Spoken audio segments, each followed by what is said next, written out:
Bienvenidas y bienvenidos a este programa de Sentencias Justas, en el cual analizamos las resoluciones emblemáticas, mediáticas y contundentes en el ámbito jurisdiccional. Además, reflexionamos cómo a través de ellas fortalecemos la defensa y protección de nuestros derechos humanos. ¡Comenzamos!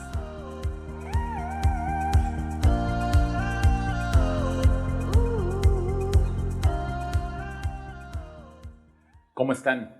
Bienvenidas y bienvenidos a este subprograma Sentencias Justas, reflexiones de las y los juzgadores federales. Soy el juez de distrito Iván Aarón Seferín Hernández, integrante del Poder Judicial de la Federación y de la Asociación Nacional de Juzgadoras y Juzgadores Federales. Nuevamente, desde luego, agradecemos la idea creativa de este programa del señor magistrado Froilán Muñoz Alvarado, director nacional de la Asociación Nacional de Juzgadoras y Juzgadores Federales, JUFET. También, desde luego, de la maestra Mirna García Morón y su brillante equipo de trabajo y también todos sus compañeros por la realización de este programa, por el apoyo invaluable que dan para su propia consecuencia. También el apoyo a la propia Universidad Autónoma del Estado de México por también su colaboración en este mismo programa. Gracias a todos ustedes que están presentes en el auditorio, les agradezco de verdad de manera importante, a las personas que nos siguen en redes sociales y que eventualmente se podrá difundir este programa por ese medio. El día de hoy nos honra con su presencia la magistrada Taisia Cruz Parcero, integrante del 8º Tribunal Colegiado en Materia Penal del Primer Circuito, esto es de la Ciudad de México. Muchas gracias, magistrada, por aceptar la invitación. Gracias, juez Iván. La magistrada, déjenme comentarles, es desde luego una persona que tiene una trayectoria judicial, profesional y académica muy importante. Tiene, primeramente, es egresada de la Universidad Nacional Autónoma de México. También tiene diferentes cursos, tiene diferentes seminarios, congresos, sobre todo en materia penal de derechos humanos, y es una ardua protectora de la igualdad de las personas, sobre todo en equidad de género. Es una persona muy conocida en este medio de protección de derechos fundamentales. Podría yo dar una reseña muy larga, pero prefiero que el staff, a través de precisamente proyección de la semblanza de la magistrada, podamos ver precisamente el video de su semblanza. Entonces le pido al staff que proyecte el video respectivo y, por favor, corre video.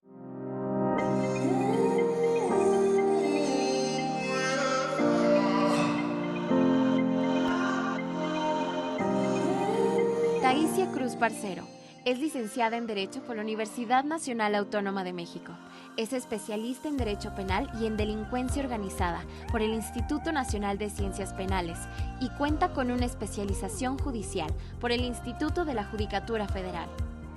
Ha participado en diversos cursos y diplomados, entre los que destacan el nuevo sistema penal acusatorio y oral, litigación en el proceso penal, de la Universidad Alberto Hurtado de Santiago de Chile, y los cursos introductorios e intermedios del Instituto de Estudios Judiciales de San Juan, Puerto Rico. Es autora de varios artículos sobre género y justicia penal, proceso penal y juicio de amparo, en obras editadas por la Suprema Corte de Justicia de la Nación, el Centro de Estudios Constitucionales, el Instituto de Investigación Jurídicas de la Universidad Nacional Autónoma de México, entre otras. Es conferencista nacional e internacional en temas relacionados con derechos humanos. Es integrante del Consejo Editorial de la revista Criminalia, de la Academia Mexicana de Ciencias Penales. Desde 1991, ingresó al Poder Judicial de la Federación. Fue actuaria y secretaria proyectista en juzgados y tribunales colegiados. Además, se desempeñó como jueza de distrito de procesos penales federales. Actualmente, se desempeña como magistrada integrante del 8º Tribunal Colegiado en materia penal del Primer Circuito.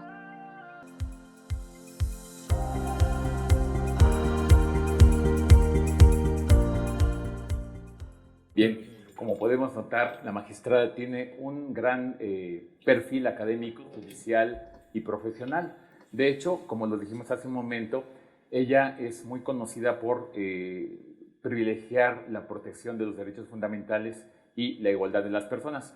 Y precisamente por esa cuestión es que le agradecemos la invitación, que nos las haya aceptado, porque el día de hoy, como lo saben, eventualmente el día 25 de noviembre y a partir del día de hoy queremos conmemorar precisamente el Día de la Eliminación contra la Violencia de la Mujer. Este panorama es bastante importante. El 25 de noviembre de 1960, para dar solamente un contexto de esta situación, las hermanas en su momento que se opusieron al régimen de lo que es República Dominicana, especialmente las hermanas Patria, Minerva y también María Teresa, se opusieron al régimen. Era una dictadura especialmente cruel, era muy fuerte. Ellas eran personas muy cultas, personas religiosas, incluso con una educación precisamente de esta connotación de ser tanto letradas en literatura como también en cuestiones religiosas. Ellas estaban pugnando por el derecho de las mujeres. Sin embargo, el propio dictador, que precisamente fue en República Dominicana, que fue Rafael Leónidas, él se dio cuenta de ellas, de sus esposos, que eran activistas ideológicas, nada físico, nada violento contra el gobierno.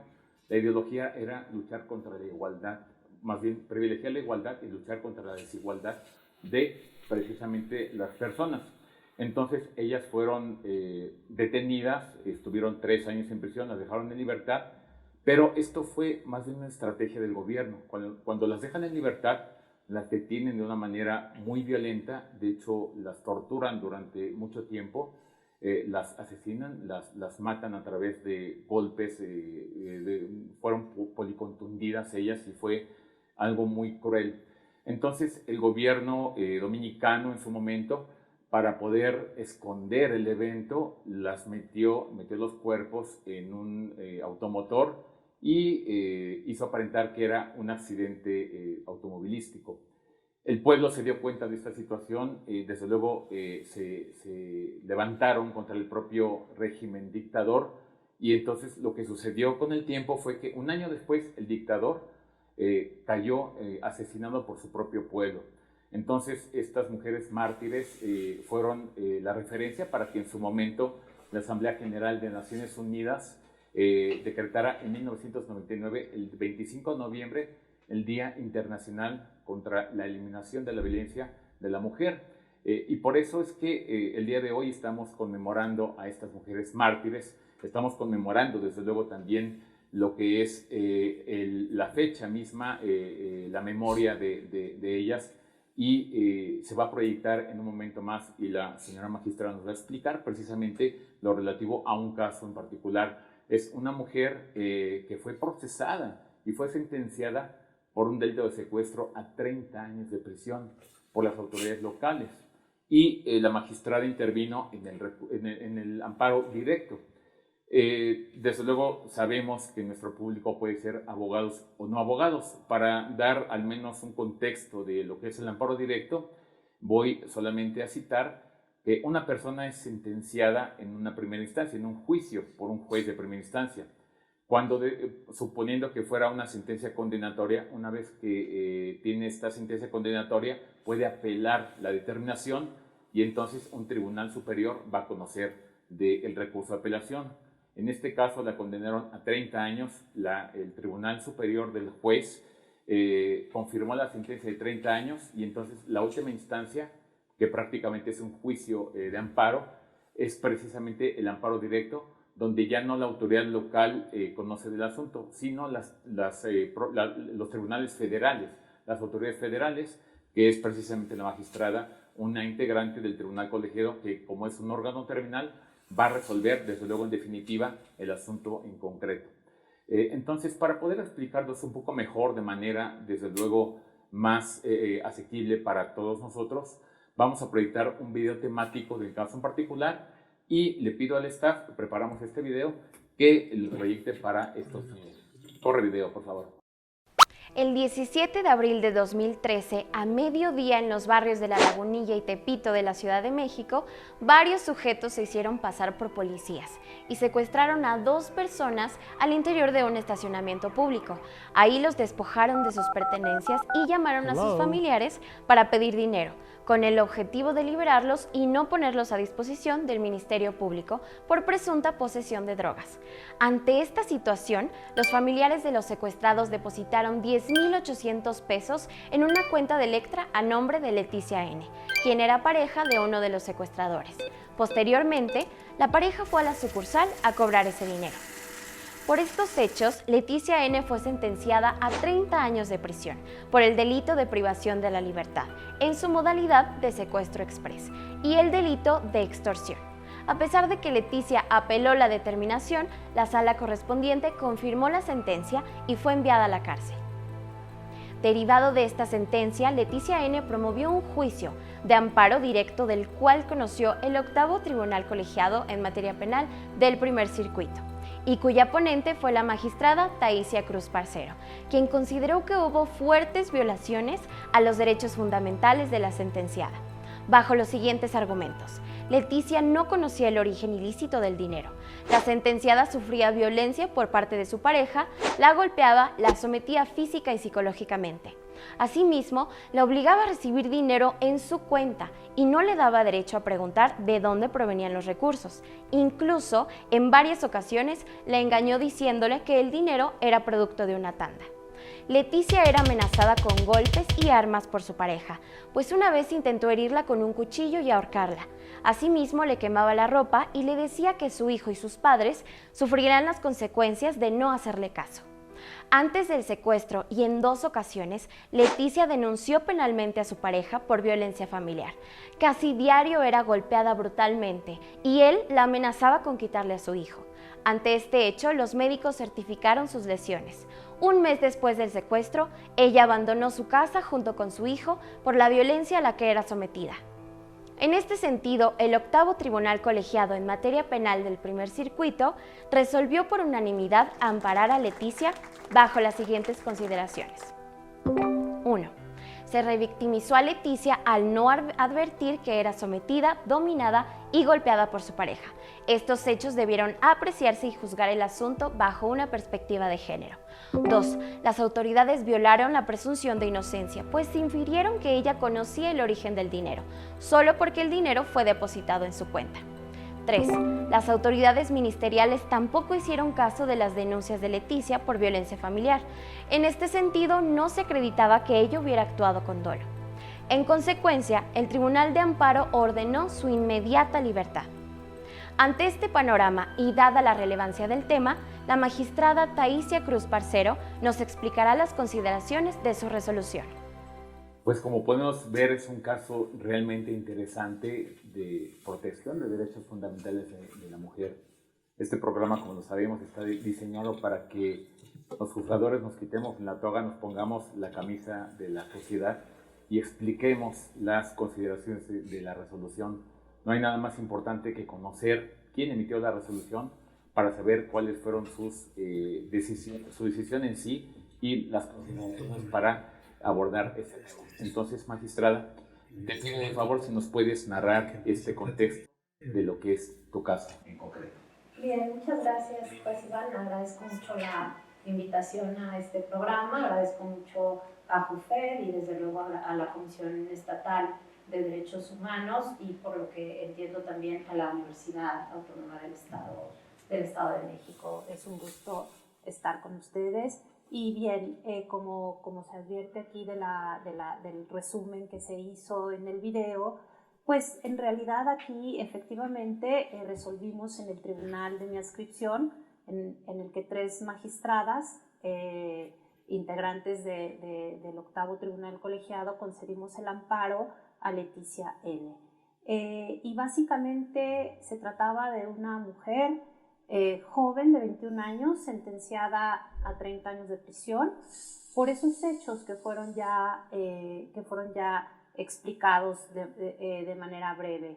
El secuestro, desde luego, esta modalidad de secuestro express, que es un tipo de secuestro que se comete con la finalidad de ya sea cometer un delito de robo o bien un delito de extorsión. Es decir, no es el secuestro, en general, sino es un secuestro que está tipificado aunque el tiempo de privación de la libertad de la persona, de la víctima, sea breve, se configura el delito justamente porque se priva de la libertad a la persona con la finalidad de cometer robo o de cometer extorsión. En el caso fue en la modalidad de cometer un delito de extorsión y teníamos efectivamente 2 víctimas, no hay ninguna duda de que el delito se cometió, no había ninguna duda en cuanto a la identificación de otras personas que intervinieron en la comisión de los hechos, de los hechos delictivos.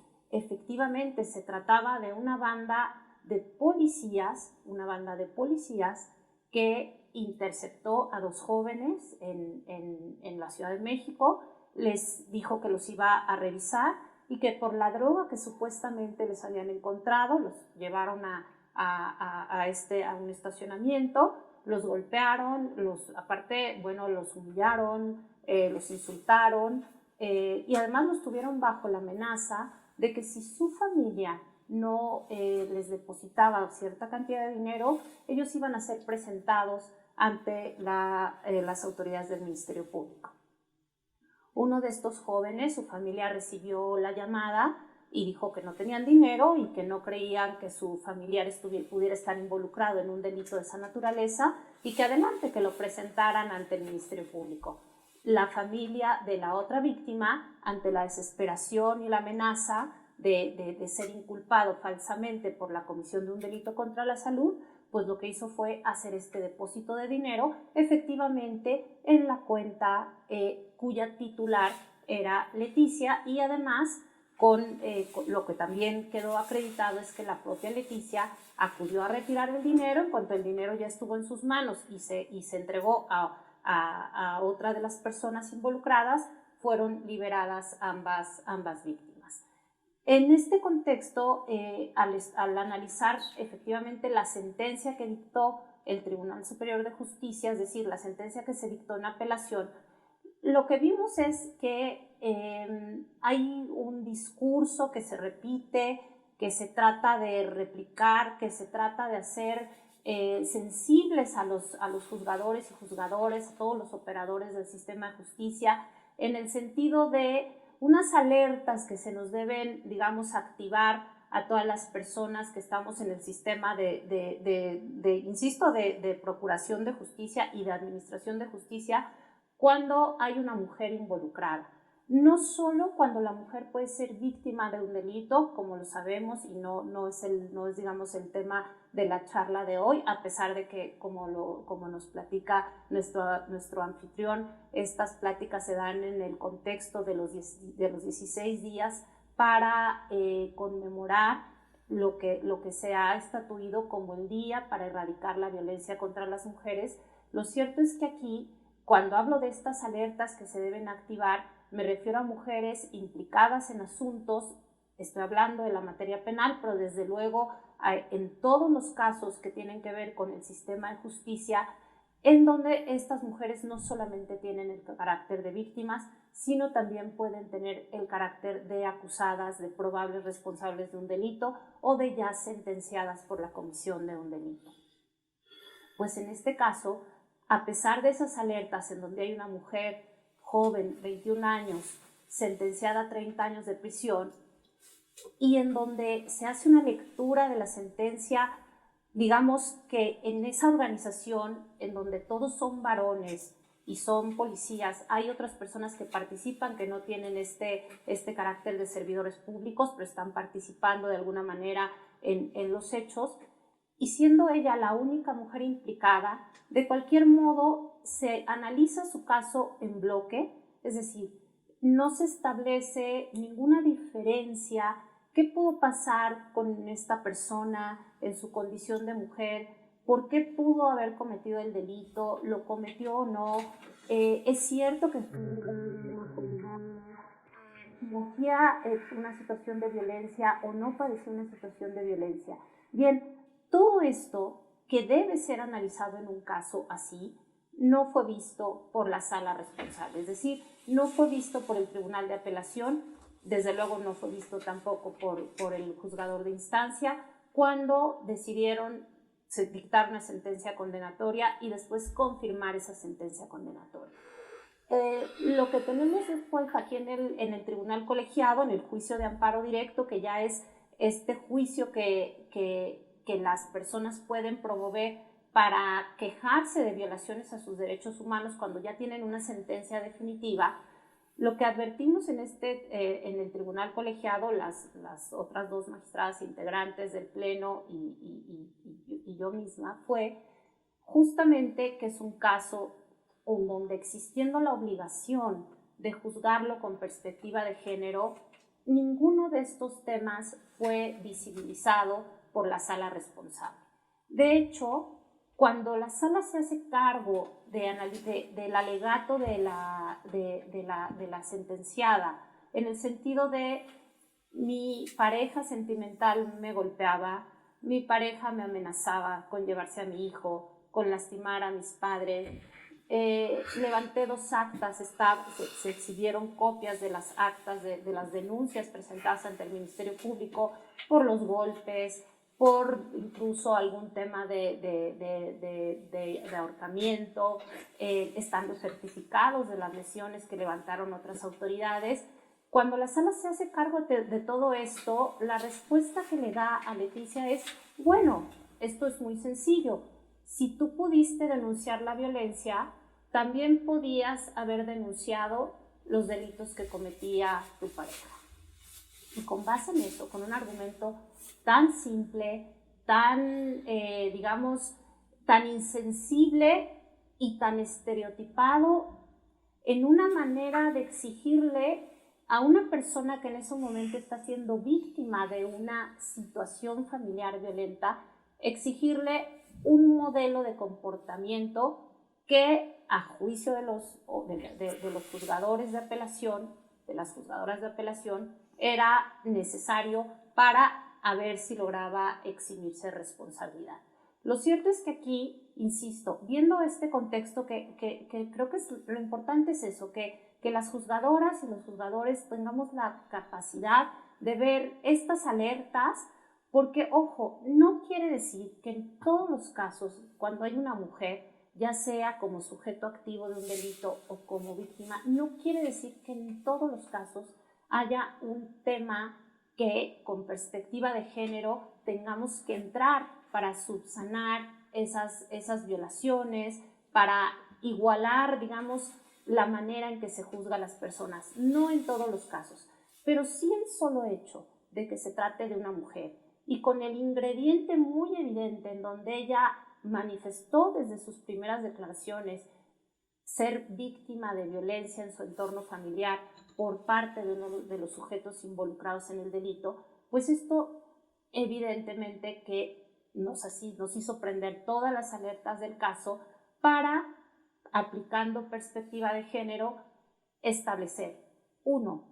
Leticia vivía una relación violenta, ¿estaba suficientemente acreditado? Sí, había prueba documental anterior, denuncias anteriores al hecho delictivo y posteriores al hecho delictivo. Las autoridades ya tenían conocimiento de la situación de violencia que ella padecía. ¿Podía ella oponerse a lo que no solamente su pareja, sino un hermano de su pareja le imponían como un modo de intervenir en la comisión del delito? ¿Realmente una mujer en esas circunstancias, amenazada con quitarle al hijo, con afectar a su padre, a su madre, estaba en condiciones de resistir esta violencia y de manera, digamos, heroica decir, pues me opongo, pase lo que pase? Por otro lado, ¿tenía siquiera conocimiento de las situaciones concretas que estaban aconteciendo cuando ella recibía el dinero?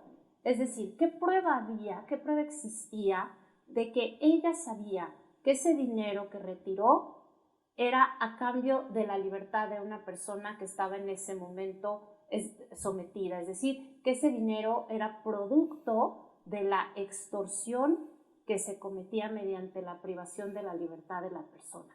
No había una sola prueba de esto, salvo que, como era su pareja, ella ni modo que no hubiera estado enterada.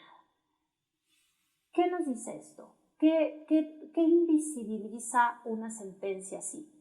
Lo que una sentencia así no quiere ver son estas relaciones de poder asimétricas que se dan en las relaciones de pareja y que históricamente han afectado a las mujeres y que las han afectado en la posibilidad que ellas tienen de tomar decisiones, de ejercer con plenitud todos sus derechos y que en el caso incluso se tradujo en violaciones a derechos, uno, de ser juzgada en condiciones de igualdad, dos, a su derecho de presunción de inocencia, tres, a su derecho de no sufrir discriminación. En señaladas estos tres derechos que no fueron atendidos por la sala responsable, digamos que ya la solución del caso parecía sencilla, evidente, obligatoria y necesaria. Quiero decir, y siempre lo reconozco, que es muy importante cómo en ocasiones los tribunales recibimos casos muy bien planteados por ciertas organizaciones de la sociedad civil, organizaciones defensoras de derechos humanos o inclusive por despachos de abogadas y abogados que con este discurso que ya tienen interiorizado, que ya tienen comprendido, ejercen o emprenden una defensa penal con perspectiva de género. Aquí este grupo que tomó la defensa de Leticia, lo tomó hasta el juicio de amparo. Me parece que si Leticia hubiera contado con una defensa adecuada, efectiva, eficaz desde el primer momento que se resolvió su situación jurídica, cuando se le dictó formal prisión, creo que pudo haberse evitado 6 años de prisión, porque ella estuvo 6 años de prisión hasta que se dictó en 2020, en noviembre de 2020, la sentencia que le concedió el amparo y protección de la justicia federal. De verdad es algo sorprendente cómo los tribunales locales, algunos tribunales locales, luego hay otro tipo de criterios de ideologías, no pueden apreciar un evento contextualizado de que hay una mujer violentada y que entonces las reglas de la lógica que operan en el sistema acusatorio dirían, ¿cómo no va a saber ella si es su pareja? Pero el contexto es, pues no sabía porque era violentada. Ese era el punto importante. Ahora, magistrada Taisia, yo vi su resolución, la verdad la felicito, la vi en su integridad y habla de, claro, una mujer vulnerable perteneciente a una categoría sospechosa, a un grupo vulnerable. Entonces, esta categoría sospechosa que nos habla la Constitución en su artículo 1, la Constitución Política de los Estados Unidos Mexicanos, nos establece estas categorías dentro de las cuales se encuentran precisamente las mujeres vulnerables a partir de este sometimiento violento. ¿Nos podrías decir, magistrada, un poco más de estas categorías sospechosas que establece la Constitución?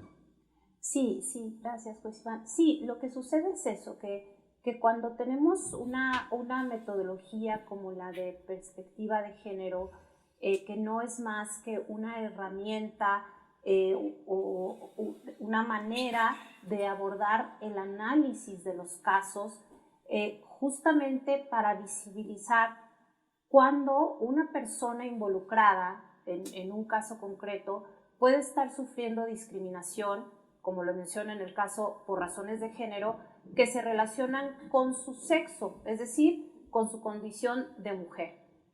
También puede ser, y aquí es donde vienen una serie de categorías que a veces confluyen en la misma persona, pueden ser, no solamente es mujer, también es una mujer que sufre violencia. En ocasiones, esta mujer que sufre violencia también es una persona que pertenece a una comunidad indígena.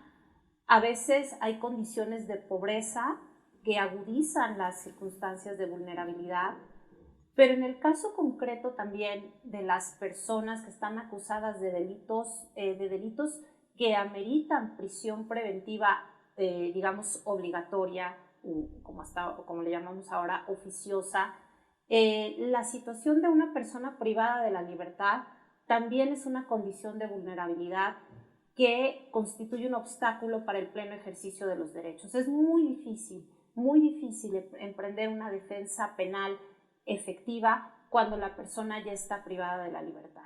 ¿Qué pasa con las mujeres? Además, ¿qué pasa con las mujeres privadas de la libertad?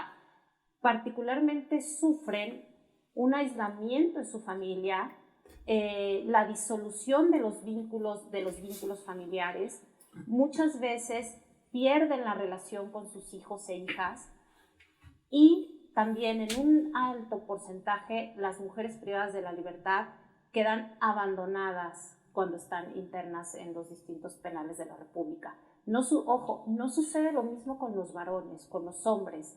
Si ustedes van a cualquier penal en donde haya personas del sexo masculino internas, van a ver interminables filas de madres, esposas, novias, hijas, abuelas, hermanas, formadas para visitar a la persona que está privada de la libertad. Si ustedes van a un reclusorio, un centro de reclusión femenil, esas colas no son tan largas, y la mayoría de las veces son las propias madres de las personas que están internas quienes, aparte de cuidar a los hijos que se quedan o a las hijas que se quedan sin su madre, se encargan de tener un poco este contacto con las personas internas. Pero la gran mayoría de ellas sufre abandono, principalmente y en primer lugar de parte de la pareja, del esposo, del novio, insisto, y se rompen todos estos vínculos afectivos que dan contención, que pueden ayudar a solventar una situación así, justamente por el estigma que sobre las mujeres es mucho más fuerte cuando se le vincula a la comisión de un delito. Eso de verdad es muy triste, efectivamente, llegar a un penal de mujeres y ver que simplemente no hay filas, están abandonadas, y es algo no solamente injusto, sino socialmente muy triste ver esa situación. Y algo que me llamó mucho la atención, magistrada, en tu resolución es algo que tenemos a veces, estoy hablando en términos generales, las y los juzgadores perdemos de vista una cuestión muy importante, y se habla de una visión androcéntrica, que es precisamente un panorama muy limitado que tenemos de ideología para poder juzgar. Entonces, en este punto, en la resolución se habló de una visión androcéntrica. ¿Nos podrías explicar un poquito más de eso, por favor? Sí, Iván. Miren, lo que sucede es que a partir de los estudios y de las diversas teorías feministas, lo que se ha llegado a conocer y analizar es que, digamos, la sociedad, y además históricamente podemos decir que llevamos 5.000, 6.000 años de historia, en donde las diferencias entre los sexos se traducen en desigualdad en contra de las mujeres, en perjuicio a las mujeres.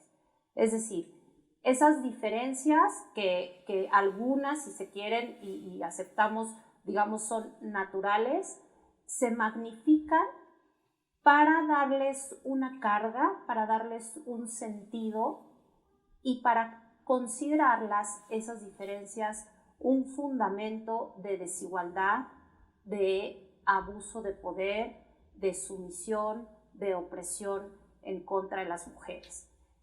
Quiere decir también, esta visión, digamos, androcéntrica, patriarcal, quiere decir también que, digamos, todas las dimensiones de lo humano, de lo que consideremos como humano, es decir, de la cultura, de las relaciones, se ven desde el punto de vista del hombre, varón, como el modelo.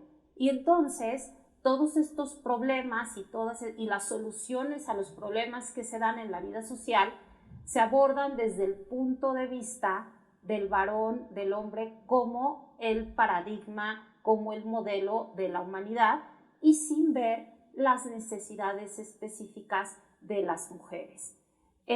También a partir de este análisis se puede llegar a ver, digamos, desarrollo histórico de las relaciones, de las familias, cómo sobreviene esta división sexual del trabajo también, en donde a las mujeres se les asignan unos roles solo por su condición de mujer, y a los hombres se les asignan otros.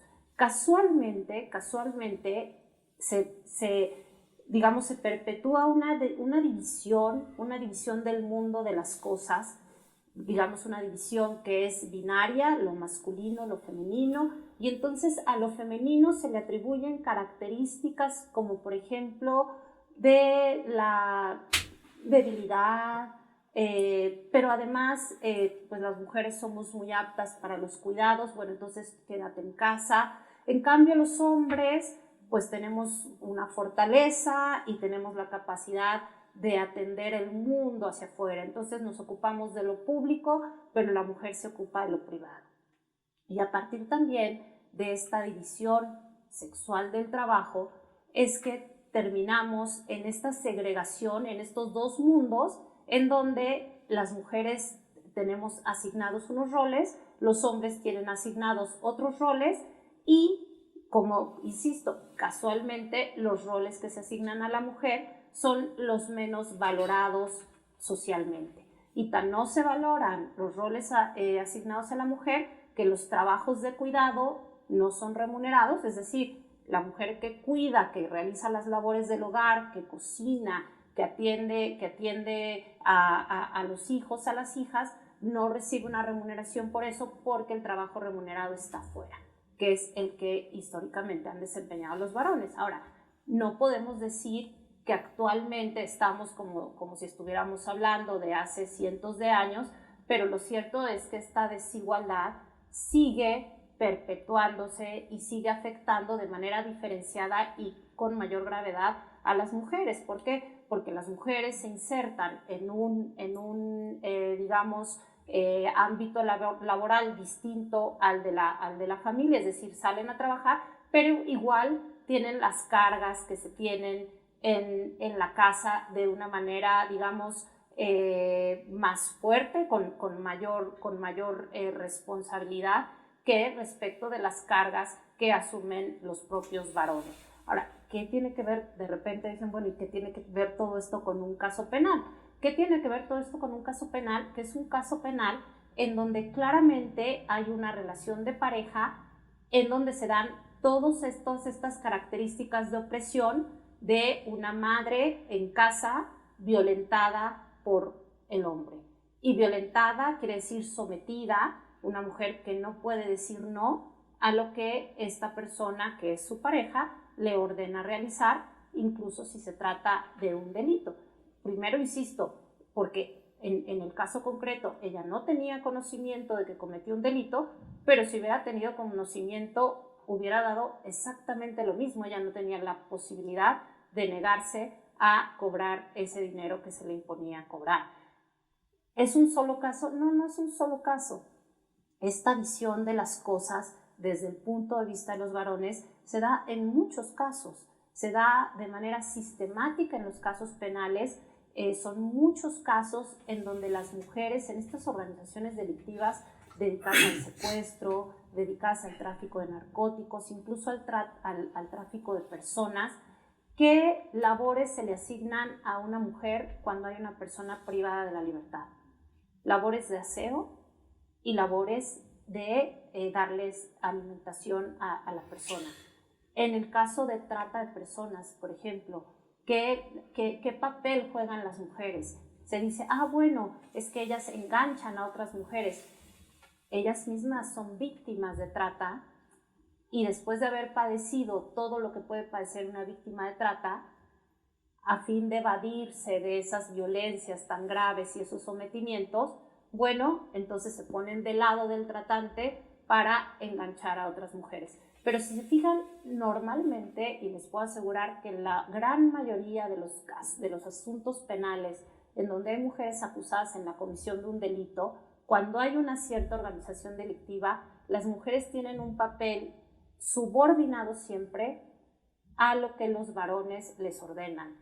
Como una mamá que está en un cierto espacio de convivencia familiar y donde le llevan a una persona privada de la libertad y le dicen te toca darle de comer, ¿cómo se sale de ese círculo de ese círculo de violencia, de ese círculo en donde los hombres disponen de su vida, de su tiempo. ¿Ustedes creen que ellas reciben una remuneración, parte de lo que se obtiene como producto de esos delitos que se cometen? No. Ellas ahí viven, ahí hacen las cosas que tienen que hacer para su familia y también para la organización delictiva. Esto lo vemos muy seguido y les digo, en la mayoría de los casos penales en donde hay una cierta estructura delictiva, siempre la mujer participa en condiciones de subordinación a otros varones de su entorno. Y esto justamente, juez Iván, como me lo preguntabas, pues tiene que ver con todo esto, con esta manera en que se ha concebido al mundo, en que se ha concebido también el derecho, porque miren, el derecho también, ¿en qué lado creen que se ubica el derecho? Las normas jurídicas. ¿Ustedes creen que se ubican del lado de las personas más débiles, de las personas que necesitan mayor protección? No, históricamente el derecho ha servido también como un instrumento de opresión que replica estas digamos, formas autoritarias de las relaciones que se dan en la sociedad. Ahora, que entonces el derecho no sirve, no, sí sirve, pero hay que repensar el derecho y hay que aplicarlo de una manera distinta y hay que aplicarlo, por eso, en los casos de mujeres con perspectiva de género. Muchas gracias, magistrada. Realizamos preguntas a la gente de a pie, a la gente común que puede ser o no abogado, y al menos pudimos captar de muchas inquietudes, dos en particular. Vamos a ver enseguida las preguntas del público y si nos haces el favor de atenderlas, por favor. Claro que sí. Magistrada, supe el caso que nos comenta y la felicito por su decisión, pero una pregunta. ¿Cómo nosotras las mujeres que sufrimos violencia podemos evitar que los hombres nos involucren en un delito? ¿A quién podemos acudir? La pregunta es muy interesante. ¿Cómo las mujeres podemos, digamos, no vernos involucradas y ponernos en el riesgo tan grave en el que estuvo Leticia, que la tuvo 6 años en prisión? Lo primero es la denuncia. Sabemos que la denuncia no es suficiente.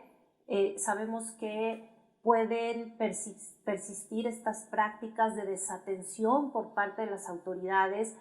Entendemos perfectamente que una mujer que denuncia a su pareja, que denuncia a su novio, que denuncia a su esposo, que denuncia incluso a su papá o a su hijo, puede verse gravemente amenazada en cuanto a su seguridad, su integridad física, emocional, pero creo que la única manera de empezar a romper esas violencias es confiar en las instituciones y como sociedad, es decir, las mujeres organizadas, y por eso es tan relevante en la manera en que se han expresado los distintos feminismos en los últimos años en nuestro país. Las mujeres organizadas detrás de una denuncia, las mujeres organizadas, un grupo de mujeres, digamos, acompañando la denuncia de quien es víctima de violencia, es la mejor manera de obtener esta protección. No podemos resignarnos a que no hay nada que hacer, no podemos resignarnos a que las instituciones estatales en los ámbitos local y federal no funcionan. Debemos hacer que funcionen, pero sí creo que es muy importante tener esta conciencia de que las instituciones van a dar respuesta en la medida en que las mujeres sigamos organizadas y sigamos actuando, digamos, de manera colectiva, acompañando a quienes necesiten acompañamiento y además cada una de nosotras desde el ámbito que nos corresponde. Hay mujeres abogadas que están en espacios de despachos jurídicos o de comisiones o de asociaciones de derechos humanos o de colectivos de mujeres. Tenemos muy presente como el tema de las mujeres buscadoras que están buscando a sus hijos e hijas desaparecidos y desaparecidas. No actúan solas, van en colectivo, van juntas, porque es la única manera de poder, digamos, obtener una respuesta que en el caso sería buscar la protección de las instituciones del Estado, que serían las encargadas de hacerse cargo de esa denuncia y de investigar a esa persona que puede estar cometiendo un delito y que encima de todo quiere someter a su pareja, a la mujer que tiene una relación con él, a la comisión de cualquier delito. Pero insisto, pensar que esta protección se puede lograr actuando solas es muy difícil y además sería muy ingenuo de mi parte decir vayan y denuncien. Creo que hay que buscar mecanismos de acompañamiento, de apoyo para hacer este tipo de denuncias, pero hay que hacerlo. Si yo como mujer me veo involucrada en un delito por el solo hecho de ser mujer, ¿puedo pedir que me juzguen con perspectiva de género? Sí, desde luego, es lo que he tratado de explicar en esta plática a la que tan amablemente me han invitado, porque lo que queremos también, y creo que hay un interés por parte de la Judicatura Federal, es dar a conocer no solamente derechos que están en la Constitución, que además están en convenciones internacionales, porque es parte tanto de la Convención Internacional para erradicar todas las formas de discriminación contra la mujer y además de la Convención Internacional para prevenir, sancionar y erradicar cualquier forma de violencia contra las mujeres. Es decir, esos derechos son de fuente internacional, de fuente constitucional, y los tribunales tenemos la obligación, pero no son los tribunales, quiero decir la policía, los ministerios públicos, los jueces, las juezas, los tribunales de instancia y los tribunales de amparo, tenemos la obligación de juzgar con perspectiva de género. No es algo, digamos, no es solo una herramienta que podemos o no usar. Cuando se dan las condiciones, y ya las había yo mencionado, ¿cuáles son esas condiciones? Hay relaciones asimétricas de poder en un caso, es decir, hay una relación de opresión, de desigualdad en un caso, debe aplicarse perspectiva de género. Hay un tema de violencia, es decir, hay una mujer víctima de violencia, debe aplicarse perspectiva de género. ¿Cómo la voy a aplicar?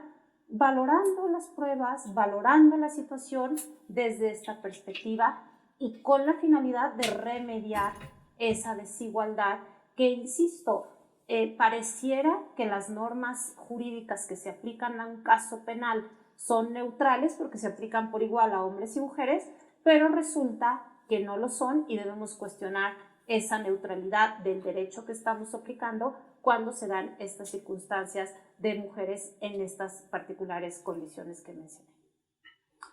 Muchas gracias, magistrada. Pues, como lo sabemos, tenemos público presente con base en la resolución y todo lo que hemos escuchado el día de hoy. No sé si alguien tuviera algún cuestionamiento para que los escucháramos y la magistrada pudiera responder a la pregunta. Gracias, buenas tardes.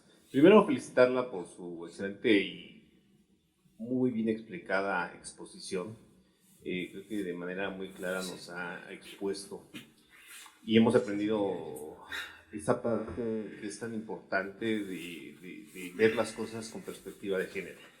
Y en ese sentido, como un ser humano hombre, no sé si usted nos pudiera explicar algo, cómo nosotros podemos en un momento, porque usted es mujer y usted, por lo que veo, fueron 3 magistradas. Y esa perspectiva de género creo que a veces resulta más fácil para ustedes las mujeres y a nosotros los hombres nos resulta complejo. Digo, no en lo personal, sino en términos generales. Y nos pudiera ayudar a entender, a comprender esa parte de cómo ver las cosas con perspectiva de género. Digo, culturalmente hemos dominado los hombres y hemos visto eso, ¿no? Lo que usted decía, el que no sabía de la comisión de un delito, a veces nos resulta complejo cómo comprobarlo, cómo demostrarlo, porque tenemos esa cultura jurídica de comprobar todo, ¿no? Si hay pruebas de que no lo sabía, pero el saber es una actividad volitiva, es una actividad de la mente que no es demostrable, porque yo puedo decir que no lo sé, como puede ser que no sé que tengo que juzgar o actuar con perspectiva de género. ¿Cómo hacerle para ver esa parte? Espero que no sea muy complejo esta posición. Gracias. A ver, respondo esta mejor, sí, porque si no se va. Sí. Un segundito, va a ser a esta cámara, por favor.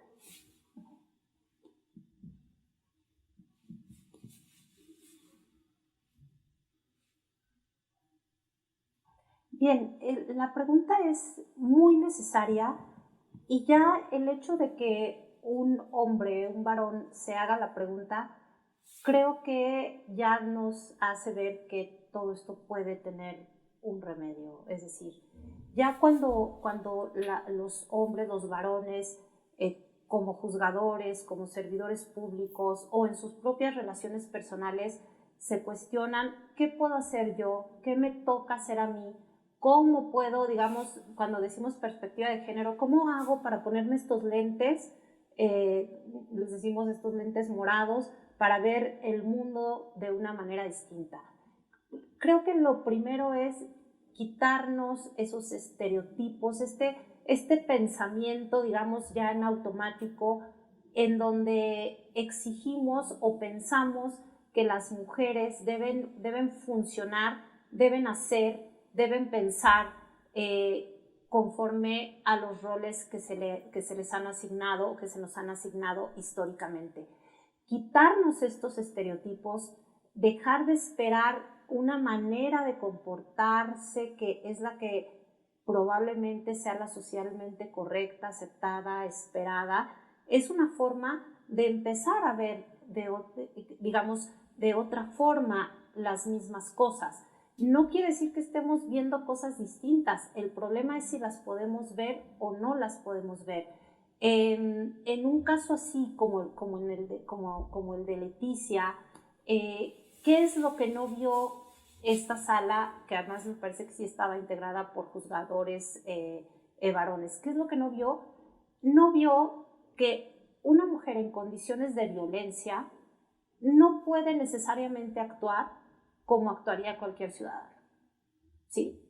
Se le impuso un nivel de exigencia superior a ella por esta imposibilidad, esta incapacidad de ver su situación concreta y de no exigirle un comportamiento conforme a un cierto patrón o a un cierto estereotipo.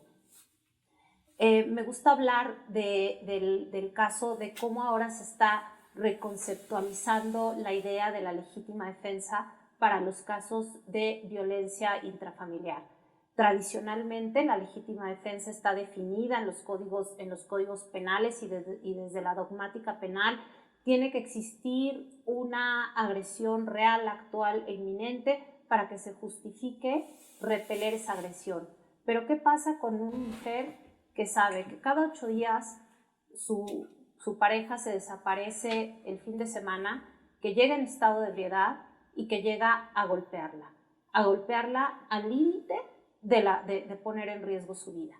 ¿Qué pasa con esa persona? Le seguimos exigiendo como juzgadores que hasta que no sea inminente que la va a matar no se defienda, porque si no va a ser imputada por un delito de homicidio o por un delito de lesiones, o empezamos a ver el caso desde su punto de vista. ¿Qué pasa con una mujer cuando, insisto, cada 8 días o cada tanto padece estos actos de violencia por parte de su pareja? Y eso es lo que tenemos que hacer, tanto hombres como mujeres, porque miren, hay algo, incluso se pronunció la primera sala de la Corte, en cuanto que para juzgar con perspectiva de género, no es relevante el sexo de la persona que juzga el caso. Y no es relevante porque finalmente estos prejuicios que socialmente se nos han impuesto desde esta visión que dijimos patriarcal y androcentrista, no solo afectan a los hombres, también afectan a las mujeres. ¿Por qué? Porque las mujeres hemos sido educadas, porque las mujeres nos relacionamos en una sociedad que es así. Entonces, lo importante es tener la capacidad, insisto, de ver qué está pasando en un caso concreto, en donde tengo una mujer como víctima, en donde tengo una mujer como acusada, y cuál es esa situación particular que la pone en una situación, que la coloca en una situación de vulnerabilidad en un caso concreto y frente al orden jurídico y frente a las normas que se aplican. No sé, espero haber dado respuestas. Un vivo ejemplo es que tenemos muchos magistrados y jueces varones, defensores de los derechos fundamentales de la mujer, de la igualdad. Entonces, eso es un vivo ejemplo de que a veces también el origen de la sentencia no solamente viene de una mujer, sino también a veces de varones. Pues la verdad, magistrada, muy interesante el asunto, muy interesante el caso en particular, muy triste a la vez también. Y bueno, pues a nombre de esa mujer y de nuestras mujeres en general, por hablar en el sentido propio de una diversidad sexual, le agradecemos, magistrada, por haber emitido una sentencia justa. Muchas felicidades. Gracias por esto. Que pasen un excelente día. Muchas gracias.